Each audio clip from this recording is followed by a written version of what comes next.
quarterback. Oh, there's a goal. It bounces. Oh, at least they thought he was going to until he blew it. Another hockey season has ended, and I miss it so. Playoff hockey is such a high that cannot be replicated, but a quiet aftermath is always shaken by what is to come in the offseason. It's a time where players are paid handsomely for their services. Tickets may be as pricey as these contracts in spots, but you can always count on SeatGeek, the sponsor of this video, to help out there. They're an app that helps to dissect the offerings on the resale market to help save you a few bucks. Every dollar counts in these kinds of times. The app sorts all tickets from red to green on a 1 to 10 scale. The greener it is, the better the deal. You can get a view from where you'll be sitting as well. I'm a masochist and just bought Pirates tickets. And you better believe I was using SeatGeek for that. And as everyone knows, don't forget to use the code TREE in the link below to save $20 off your first purchase. Don't be like some of these GMs. Use SeatGeek for your next trip to a sporting event. And as everyone gathers at negotiating tables and phone conferences around the league, I hope that they drink plenty of stupid juice for my entertainment. As customary with these vids, I like to start with the Stanley Cup champions. It's the least I can do to reward the Avalanche for a job well done. The pain of 2017 has been vindicated, and the celebrations will continue on well into the summer. However, there is still much to do. They have a lot of pieces to decide upon, and they have to pay the cup tax as a result. For those not in the know, the cup tax is a term used to describe an increase in player salary and length of contract for teams that go on a deep playoff run. This is especially the case if they were key contributors to it. Benefactors for Colorado this year?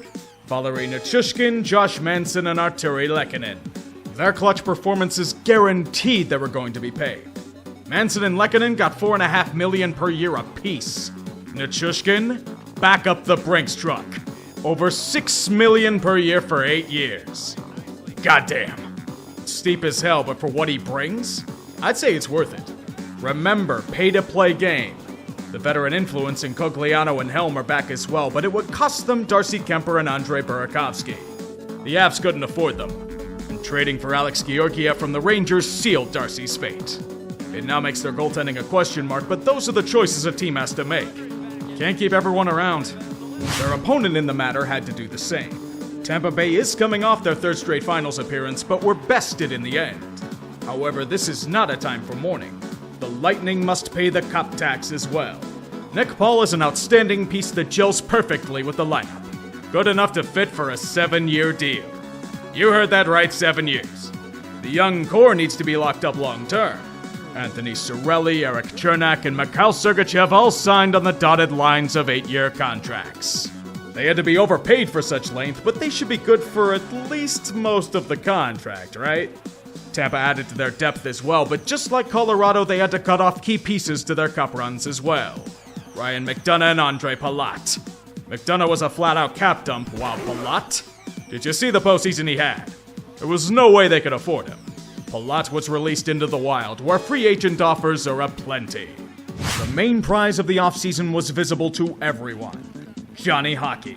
Goudreau's always had incredible talent, but had trouble with consistency in stretches. Not this year. He's coming off a season where the closest free agent comp is Artemi Panarin. He'll be delivered all the gold, myrrh, and frankincense the 3 wise men can carry.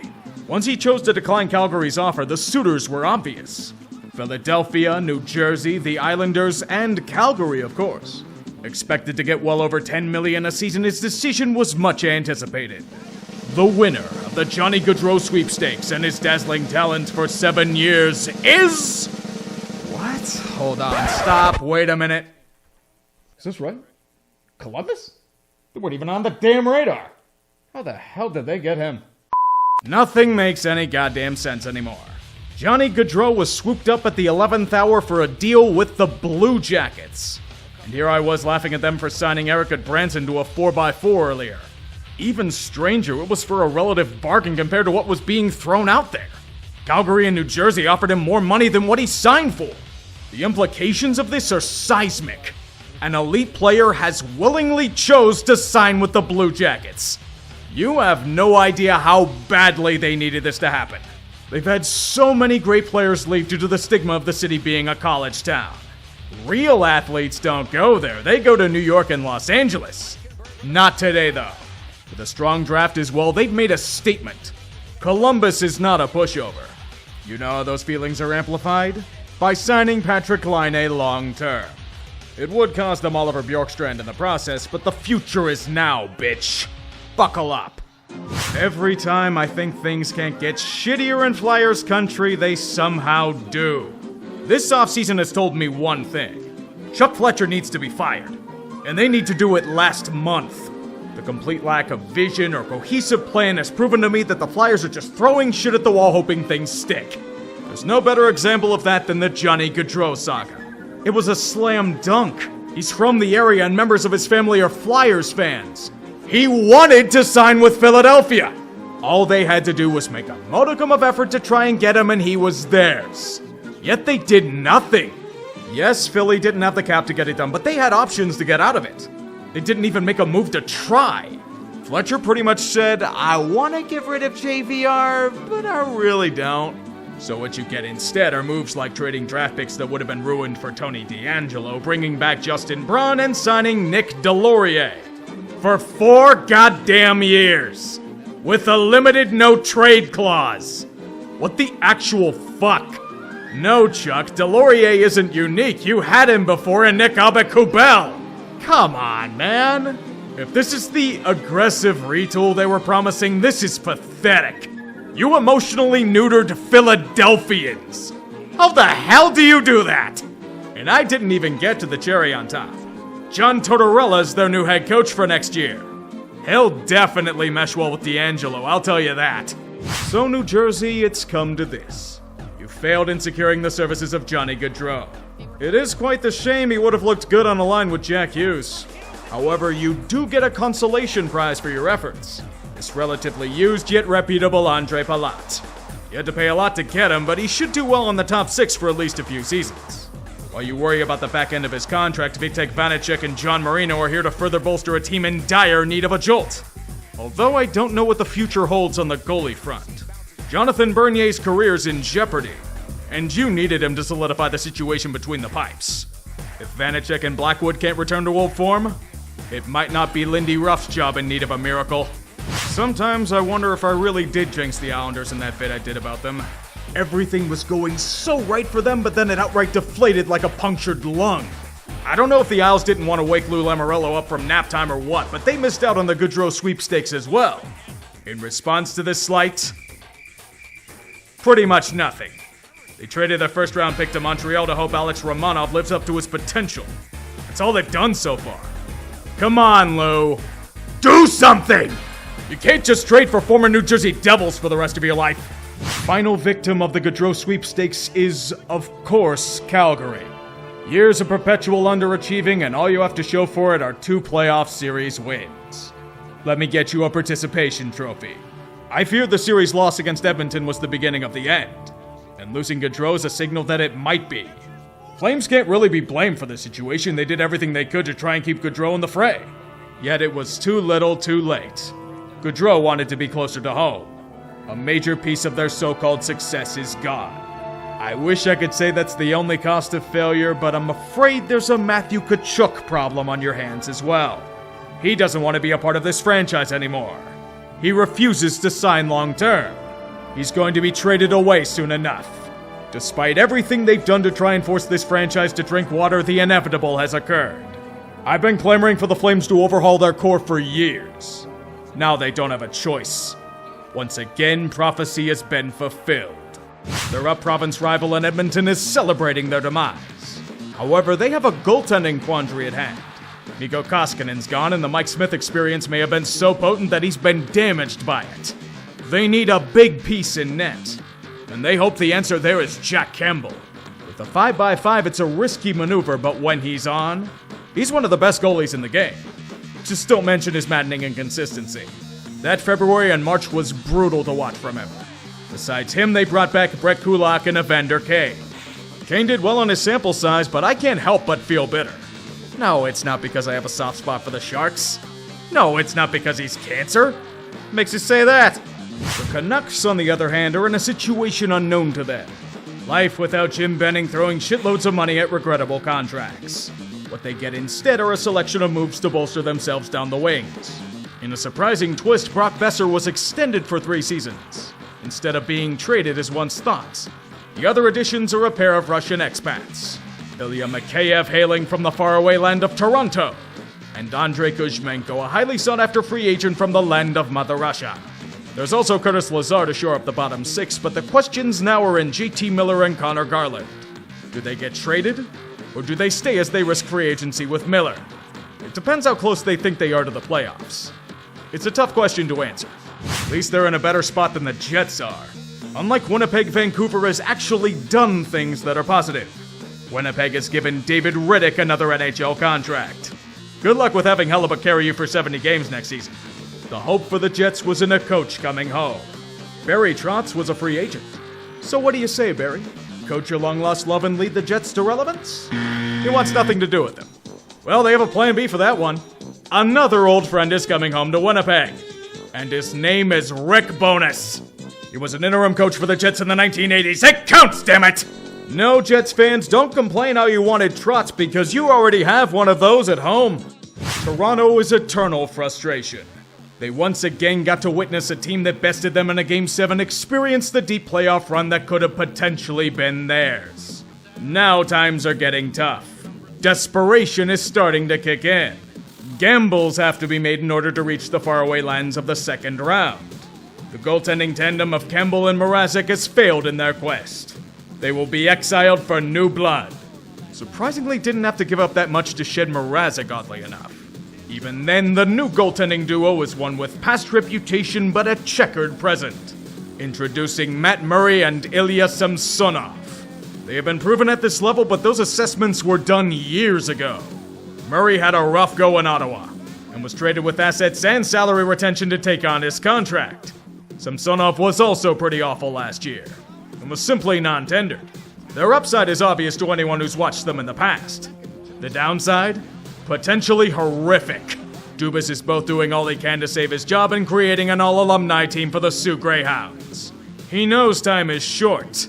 Bringing in more depth and bottom six help does that as well. Now we see what kind of devil magic got Mark Giordano to stay here for so cheap. I've been saying it since it happened. Eugene Melnick's death was the best thing that could have happened to the Senators. His constant meddling and cheapness held the team back from what it was supposed to do. Now with him gone, Pierre Dorion can play the forbidden songs on the jukebox. A longtime star of the league wants to come home. Claude Giroux grew up around the area, and he wants to help guide this young team to playoff glory. Shocking thing? Ottawa paid up. No signing bonuses, but they paid for him. You know who else they paid up for? Alex DeBrincat. Chicago's too busy trying to jam their own heads up their ass so they can steal him away for a few draft picks. Cam Talbot's pissed off in Minnesota? Why not trade for him to add a new face to the goaltending core? Somebody actually wanted Matt Murray. Ottawa didn't even have to give up that much to shed his contract. They even opened up Eugene's vault in Barbados to extend Josh Norris long term. They're no longer skimming the cap floor, oh happy day. It's even so off the ice as well. Remember LeBreton Flats? Since Eugene's gone, the proposal revived itself to secure a new arena for the Senators. They might be staying in Ottawa. Hopefully it won't hit a snag like the Flames deal, but it goes to show what good shedding a terrible owner can do. Pierre Dorion is no longer a puppet. Glorious. As Claude Giroux was one of the players Florida had to shed due to cap issues, they still feel empty. They won a playoff series. So what? Their aspirations were so much greater. And Tampa Bay bested them once again. They have all the pressure on the world on them as Huberdeau and Weegar are in the final years of their contracts. Weegar might be getting shipped off before the year, but the veteran influence needs to be added to. How about a few of the Stahl brothers? Eric and Mark aren't anywhere near what they were, but they could still add value to the club. We'll probably end up seeing Colin White and Rudolph Balcers become excellent players here too, because this is what happens. But head coach is the major change. Andrew Brunette tactically spanked his way out of duty, and has been replaced by Paul Maurice. He's an improvement, but is he the game changer they need? He did run off course in Winnipeg. It feels really weird around Florida. It's way too quiet on this front. Oh my fuck. Behold the blockbuster of blockbusters. Matthew Tkachuk, not long for Calgary after demanding out of Canada, was given his wish. Florida is getting desperate.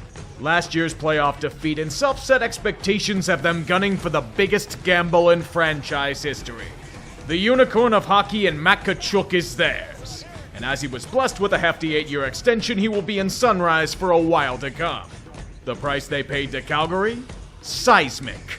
Jonathan Huberdeau, and Mackenzie Weegar, and Cole Schwindt, and a first-round pick. It was obvious that Huberdeau and Weegar probably weren't being re-signed after this year, but they kinda did Huberdeau dirty. He didn't know about the trade until it was announced to the public. It's a boom or bust trade if I ever saw it. If this happens to fail the Panthers or Tkachuk was just a benefactor of Goudreau, the repercussions could be devastating. Florida doesn't have a first until 2026. They've traded most of their futures for this moment. They gave up a hell of a player, but Calgary is just sitting back counting the haul. Flames, this is how you overhaul a core. If you happen to extend Huberdeau or Weegar, even better. You're still playoff contenders with this move, Calgary. Be proud. B is for Boston. A team caught in a spin cycle of chaos. One flirting with the potential end of relevance as we know it. They had big questions to answer at center. And that's also what B is for. Bergeron. He was rumored to retire, but we all knew he was never leaving Boston. With a 1-year extension, the Bruins at least get another go-around with their old center. B is also for buying. Trading for Pavel Zacha so New Jersey can try to get Johnny Hockey. It only costs them Mericala. Zacha might fill the void left by David Krejci's departure. Speaking of which, there may be rumors of Krejci returning to North America, particularly the Bruins. There's no other way to put it, which is what B is especially for. Boys Club. After failing to draft effectively and throwing his head coach under the bus, Don Sweeney was extended to a sweetheart deal. Did you seriously expect the Boys Club to go down gently into the night? Abso-fucking-lutely not. I can only hope that Jim Montgomery is properly recovered from his demons and can lead this team to greatness. Montreal and Buffalo had to deal with it as well. All the Habs can do is continue to pick up the pieces of what was. It's resulted in some painful farewells. Shea Weber is probably never coming back to play NHL hockey, but his contract was traded to Vegas for Evgeny Dodonov. At least it's an asset to use. The next casualty on the list? Jeff Petrie. A strong second-pairing stalwart that was beginning to show signs of age last season. Fortunately for them, he's still valued as a great asset. And Pittsburgh came a-calling. Mike Matheson's coming the other way. Speaking of deals, Montreal made everyone shit their pants come draft time. Alex Romanov is traded to the Owls for a first-round pick. Then that first and a second was traded to Chicago for Kirby Dach. Does he have elite upside? We don't know. Chicago was a mess last season. It's a bold step that could pay dividends if he pans out. To be fair, they can't go much lower. Buffalo's been trying to dig themselves out of this mess as well. They haven't done much, just extended Victor Olofsson and signed Ilya Lyubushkin for the third pair, but they didn't really need to. All they have to do is just keep building. Detroit's been there. It's not pretty. They're on the right track to get out of it, but they'll still need more to escape the abyss. And you know how you do that? By splurging. In goal, Ville Husso joins the fray thanks to a trade-in sign. On defense, the sturdy hand of Ben Sherratt signed to a handsome deal. Olimata's here as well. At forward, David Perron will once again get to see if he can perform decently outside of St. Louis on a 2-year deal. Dominic Kubalik is a shoot-first option off one-timers. Not to mention Andrew Kopp as a middle six center. They paid a ton to do it, but once again, it's a game where you have to pay to get in. Before you ask, yes, this team is all but skinning the Blackhawks and Blues alive. It's an interesting strategy. Let's see if it works. Speaking of the Blackhawks, I get they were forced into a rebuild kicking and screaming, but trading off their quality young assets to do it? It's an unorthodox strategy if you ask me. You can justify the Kirby Dach trade, I guess. Wasn't performing well in the system and they got a shitload for him. But what about Alex DeBrincat? His contract was expiring, but he was still in RFA status. It's not like they got a haul for him either, just a first, second, and third round pick. Now Patrick Kane's pissed and might be traded as well. I understand their objectives, I just hate the ways they're doing it. DeBrincat is a guy you try and keep around. Do you seriously think Max Domi and Andreas Athanasiou are going to be more than deadline fodder? Why'd you swallow Peter Mrazek's contract for next to nothing? You gonna allow yourselves to get fucked in the ass for future considerations next? Being forced into a rebuild is never fun. I get why teams try to hold off on doing so. It's admitting failure and defeat. That the past becomes nothing but the past. It's why the Penguins are refusing to admit the cold reality in front of them. 5 straight playoff series losses where they had underlying issues besides the obvious.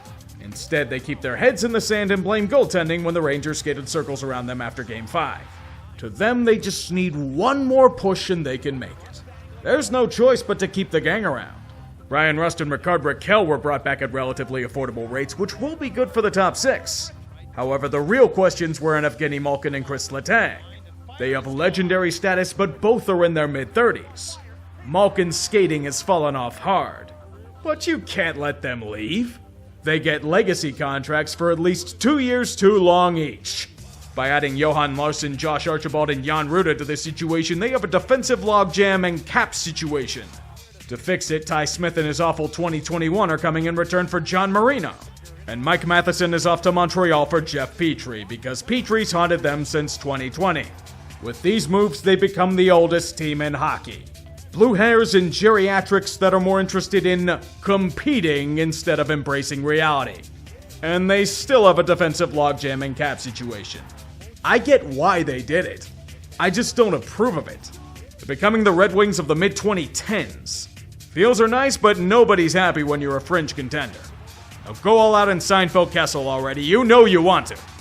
Like rivals, the Penguins and Capitals are joined at the hip. Washington's also insanely old, and are doing everything in their power to keep a dying window alive. They know they need a massive shakeup in net. They were horrifyingly bad over there. All of the hype and none of the substance.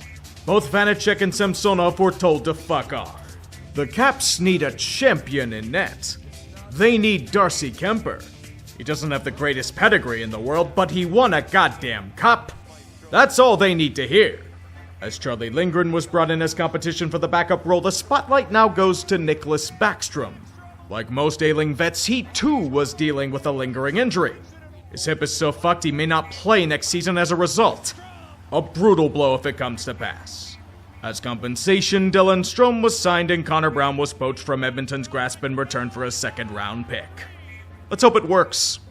Rangers had a pretty deep playoff run, didn't they? They're a touch ahead of schedule and mainly need to tweak a couple of things before they try again. New York's losing a few pieces in Georgiev, Vetrano, Kopp, and Strome. And they'll need a backup goalie and second-line center to bolster their young core. To back up Shesty, welcome the hardy Yaroslav Halak, a fine backup at this stage of his career. For second-line center, a bold decision. Vinny Trocheck. His pedigree and production was worthy of a massive deal. And while it is an overpayment for 7 years, it's still a strong statement to make to the rest of the league. Will Vinny's shoot-first mentality be a proper replacement for Strome, though? Time will tell. Carolina, like Pittsburgh, is still reeling after a disappointing exit at the hands of the Rangers. Their slow and painful death in a home Game 7 will sting for a long time, and they needed to make changes to how they did things.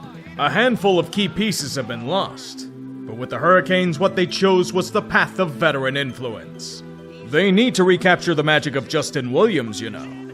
And on this veteran road, they picked aged fruits from the tree of immense talent. The ripened harvest of Brent Burns and Max Pacioretty. They aren't the same as they were. Burns is faded and Pacioretty is injury prone, but you need to take risks to succeed in life. San Jose had a good chunk of Burns' salary, and Vegas gave them Max and Dylan Coughlin for nothing. It's not even much of a risk. There's even a Mason Marchment lying on the side of the road to take. Nope. Never mind. Mason Marchment was claimed by means of eminent domain by Dallas. And to be fair, I would accept that deal in a heartbeat if I had 1 year of good production like Mason did. It's probably revenge for Carolina taking Brent Burns from them. For Dallas, there's also a Cullen Miller for the back end, plus Scott Wedgwood is back in net. I should talk about why that is, shouldn't I? It's about Braden Holtby. Just like with Ben Bishop, injuries have taken him down. Quite possibly permanently. A sad loss if this is truly the end. Everyone's going down like flies. At least he has a cup to his name. By the way, meet your new head coach. It's Peter DeBoer. Enjoy your random deep playoff run followed by nothing else as he's limited in in-game tactical adjustments. Predators are also in a situation where their best days may be behind them, but they're doing everything in their power to keep their hopes alive. Whether it's foolish or not, to be determined. When you go out and get a reputable vet like Ryan McDonough for the blue line, expectations are high. They swallowed his entire contract to prove one thing. They still want to compete. The most dangerous word in the English language. Nashville wants to prove to Philip Forsberg that they're serious about getting him another shot at a cup. They didn't bring in Nino Niederreiter just for show. They think they're close. To their credit, it did work. Forsberg staying a Pred for another 8 years. Figured he was gone. Shocking moves every day. Maybe the Preds can be relevant this year. Minnesota hopes for their sake that the likes of Nashville don't leapfrog them. Last year was pretty painful, wasn't it? That might have been their best chance to go far, and they now have a goaltending situation to deal with. Cam Talbot isn't happy, and Fleury's a free agent to be. They had to choose. And for the Wild's sake, they picked a flower. Marc-Andre Fleury's back in the fold. Cam Talbot did get his wish and got traded off to Ottawa for Philip Gustafsson, who has solid upside and should be fine as a backup netminder. The impending cap crunch did cost them Kevin Fiala, however. It's a shame, but that's the price you pay when you buy out the Suter and Parise contracts. Even for that loss, they did manage to keep most of the core around at least. There isn't much more you can ask for if you're a Wild fan. Perhaps a playoff series win. The team that bested them in St. Louis is still gunning for glory. However, after a series loss to the future Cup champions, they have some serious holes to patch up. Not only that, but the question of Robert Thomas comes to mind. He had a career season, and by God, that man got paid. And over 8x8 locking him up until he's 32. They paid the man like Draisaitl. It's a very steep bill, but it should be worth it, right? But first, some general maintenance. Ville Husso needs to be replaced, so why not a goalie on the cheap in Thomas Greiss? Nick Leddy? He'll be kept around too. For a 4x4? You do realize he wasn't good last year, right? Have you guys allowed Chiarelli to have influence in your decisions? This reeks of shitty do. Vegas, on the other hand, is continuing their desperate quest to get back to the Cup. Trading for Jack Eichel last season forced them into another session of cap hell. Riley Smith was a key free agent of theirs. And there's no way they let another one of the original misfits go for nothing. They'll send a supposed piece of the core for nothing instead. Max Pacioretty. You were once one of the prizes of the all-in push, but your time is up. You can't stay healthy, Max. Which is why he and Dylan Coughlin are going to Carolina for, say it with me, everyone, absolutely nothing. Evgeny Todonov, he was marked for death months ago. He'll get traded for less than nothing. A contract destined for LTIR. It's almost routine that Vegas is going to chase after sexy pieces and shed off the old like dead skin. It's gotten to the point where players are beginning to refuse to play for the Golden Knights. It is a business, but Vegas treats it like a goddamn one-year rebuild every year. Perhaps Bruce Cassidy can revive their image as the new head coach. You know the goal, Bruce. Cup.